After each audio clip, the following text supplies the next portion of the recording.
करहु सज्जति साधु समान। मोह कपट छल छिद्र इन सब का त्यागन कर दे और वो मेरी शरण में आ जाए, मैं उसे सहज में ही अपना लेता हूँ और क्षमा कर देता हूँ। जय हो जय हो जय हो जय हो। सुनत विभीषण प्रभु के वाणी, नहीं अघात श्रवणामृत जानी। पद अम्बुज कहे बारही बारा, हृदय समातन प्रेम अपारा।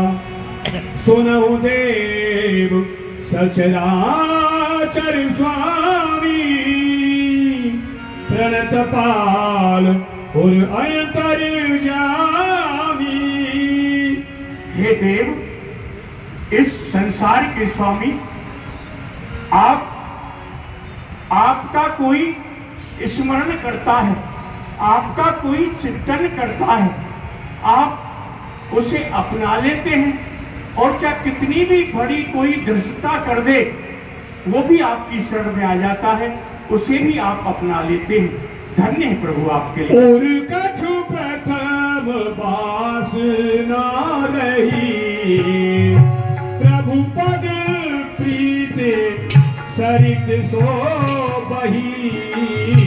अब कृपाल निज भगति पावनी, देहो सदा शिव मन भावनी।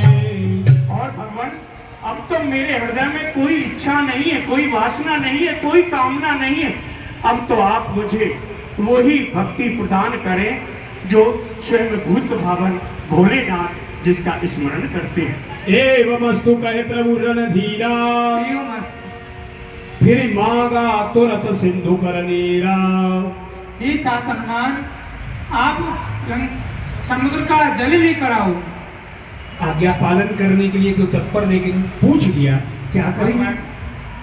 आपने कहा समुद्र का जल, तो इस समय समुद्र के जल की क्या आवश्यकता है प्रभु?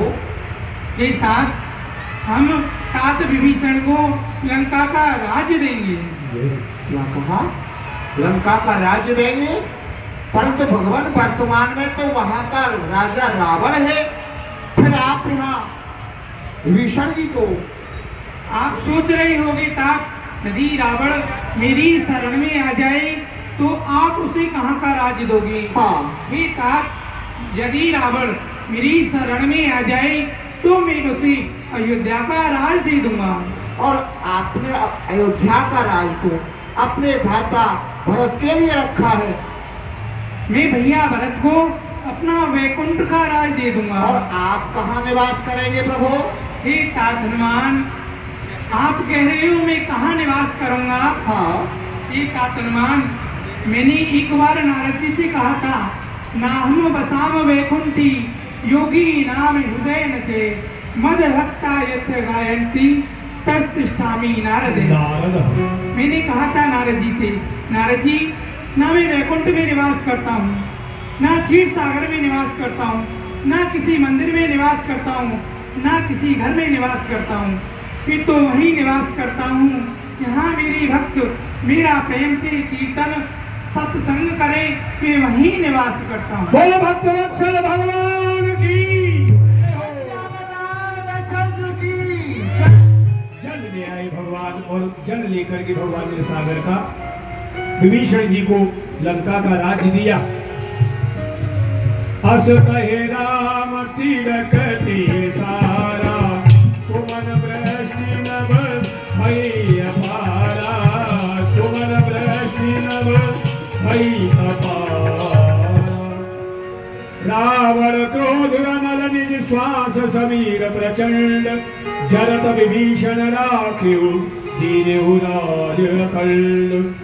जो संपत्ति शिव राम नहीं, दीन दिए दस मात, सोई संपदा विभीषण ही सकुच दीन रघुनाथ। 10 मस्तक काटने पर जो संपत्ति, जो वैभव भगवान शिव ने लंकाधिपति रावण को दी, वही आज सकुच करके कि मैं बहुत थोड़ा दे रहा हूँ, ऐसा विचार करके राम ने विभीषण जी को दी। और उसके पश्चात भगवान श्री राम बोले, सुनि कपीस लंकापति वीरा अब की विधि तरिए जलधि गंभीरा। हे लंकेश, अब आप हमें मार्ग बताइए जिससे कि हम समुद्र पार पहुंचकर लंका के समीप पहुंच जाएं।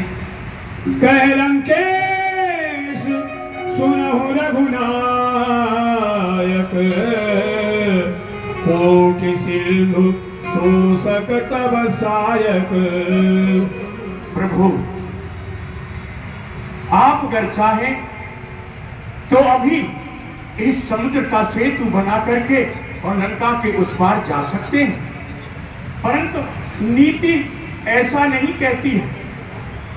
नीति के प्रभु तुम्हारे कुल गुरु जलधि कहि उपाय विचार बिनु प्रयास सागर तरहि सकल भालु कपिधार।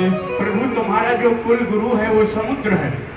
आप जो है उसकी विनती करें और समुद्र आपके पास आ जाएगा। सखा कही तुम नीच उपाय करिए देव जो हो सहाई। हे सखी, तुमने नीति तो बड़ी अच्छी कही है, क्यों नहीं? मैं इनके लिए ध्यान रखता हूँ, अवश्य ही ये प्रसन्न होकर मुझे मार्ग देंगे। मंत्र न यह लक्ष्मण मन भावा राम वचन सुनियति दुख पावा। नाथ देव कर कवन भरोसा सोसिय सिंधु करिए मन रोसा। हे प्रभु, देवताओं को तो कायर और आलसी लोग पुकारा करते हैं। आप ऐसे विचार ना करें, आप देवताओं पर विश्वास ना करें भगवान। आप तो अपने मन में क्रोध करते हुए अपने इस धनुष पर अग्निबाण चढ़ाएं और एक ही बाण से इस समुद्र का शोषण कर ले भगवान। सुन कपिर से बोले रघुबीरा ऐसी करब धरहु मन धीरा। भैया लक्ष्मण, आप धैर्य रखो, ऐसा ही होगा। यदि हमें ये इनकी पूजा करने से मार्ग दे देंगे तो ठीक है, नहीं हम तुम्हारी नीति जो कह रही है हम वैसा ही करेंगे। ठीक है प्रभु। भगवान सागर के समीप गए और प्रणाम करके बैठ गए आसन पर। प्रथम प्रणाम की सिरुनाई बैठे दसाई। जबई विभीषण प्रभु पहियाए पाछे रावण दूत पठाए। सकल चरित्र त्रिदेहे धरी कपट कपि देह प्रभु गुण हृदय सराहि शरणागत परनेह। अब जी और हनुमान जी अपनी सेना की गणना कर रहे हैं और ये शुभ और सारण दोनों सुन रहे हैं ध्यान लगाकर। हनुमान जी, इस समय हमारी सेना में कितने सेनापति हैं ये विचार किया जाए, उनके साथ में कितनी कितनी सेना होनी चाहिए। हाँ, ये भी विचार करना अनिवार्य है।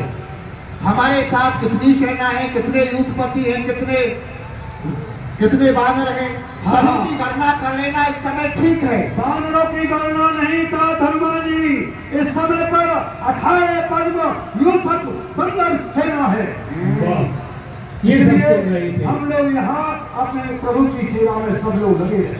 ठीक है, भगवान की सेवा करते रहे और भगवान के आदेश का पालन करते रहे।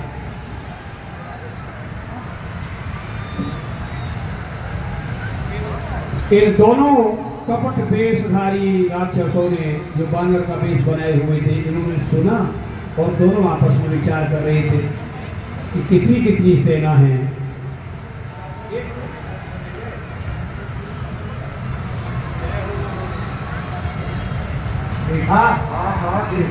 देखा राम जी का कितना उदार हृदय है, कितना उदार हृदय है। आते ही शरण में ले लिए विभीषण जी और देखो कितनी सेना है, देख लो और कितने। अरे ये कौन